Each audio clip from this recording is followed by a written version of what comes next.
Fireworks display. School staff will project a video of a fireworks show on the wall of the Eagle Nest School tomorrow night at 9:30. Visitors are invited to bring their blankets and lawn chairs, sit on the grass, and watch. All right, pretty neat. Pretty creative way to make up for it. Hey, you got in these dry times, you got to do what you can. Yeah. Let's take a look at conditions right now. Something we're talking about with the fire is that increased risk for flooding, and we're going to try to break it down for you. Usually what we have happen with brush and soil on a mountain, it helps slow water down when it starts to rain. It kind of acts as a little barrier for it. Well, when we burn the soil and we burn the trees around it, not only do we get rid of the low-lying brush that kind of helps dam up that water, it does change the soil. What happens is a gas is released when you burn the brush on the ground, and it kind of releases a gas that adds kind of like a waxy layer to the soil, and so the burn area often is repelling water after we have a big fire. So when we do get a big rainstorm in areas like Los Alamos, we have to worry about heavy rains moving down the mountain and nothing to stop them. So something we're going to have to look at and think about as we get into the monsoon season, where we're in it now, is flooding in these areas, especially the Pacheco fire.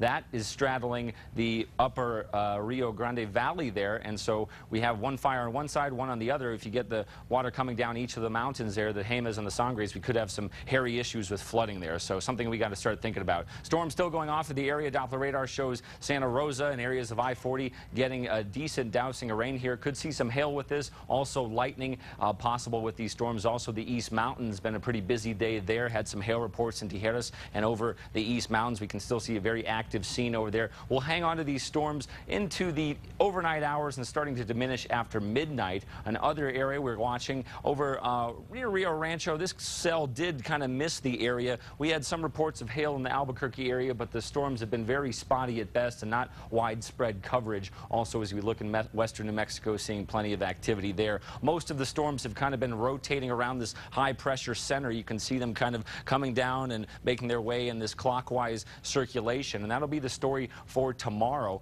Here's a look at our time lapse of Sandia Peak. You can see a couple of bursts of rain trying to make their way into the region. Not a lot of widespread activity, but any rain we can get really does help at this point because we have been so dry. So the high pressure cell will stay anchored over the Four Corners region. As we get into Monday afternoon, it's going to be a similar setup as we had today with those isolated storms popping off in the afternoon hours. You can see in the northern mountains here in the western part and then down in the Sacramentos, possibly a stray storm drifting into the Albuquerque area. So we have to be careful for lightning if we are going to go outside and enjoy the fireworks, and storm chances will hang on into Tuesday. We see some storms popping up there. Taking a look at east winds right now in Albuquerque, blowing through the canyon there at 13 miles per hour. Temperatures are at 92 degrees. Let's do the numbers here in northwest New Mexico. This is what you can expect tomorrow. Hot out there, 96 degrees in Farmington. And as we look at the 7-day forecast, hanging on to those storm chances, better chances for rain in Durango and Farmington than we saw yesterday, and we're going to stick with those chances well into the week. Southwest New Mexico, warm for some of us, hot for others. 96 in Las Cruces, 86 in Silver City,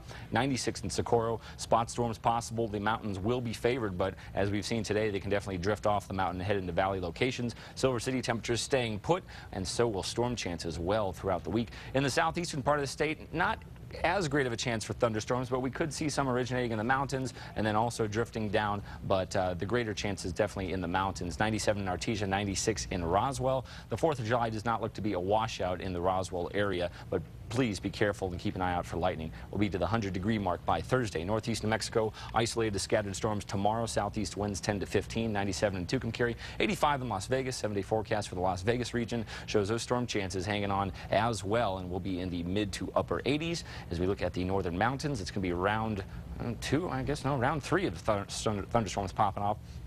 76 in Angel Fire, 89 in Santa Fe tomorrow, 91 in Espanola. Scattered storms will start bubbling up in the afternoon hours and then continue into the evening, and we will stick with those storm chances well into the middle of the week. In the East Mountains, it'll be the same story. Isolated storms in the afternoon.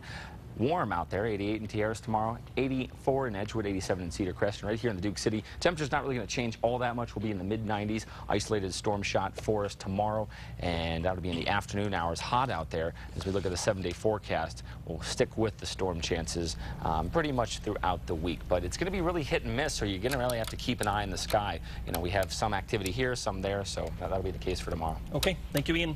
Here's a look at tonight's primetime lineup on KRQE. 60 Minutes is coming up next. Blue Bloods airs tonight at 7, followed by Undercover Boss tonight at 8.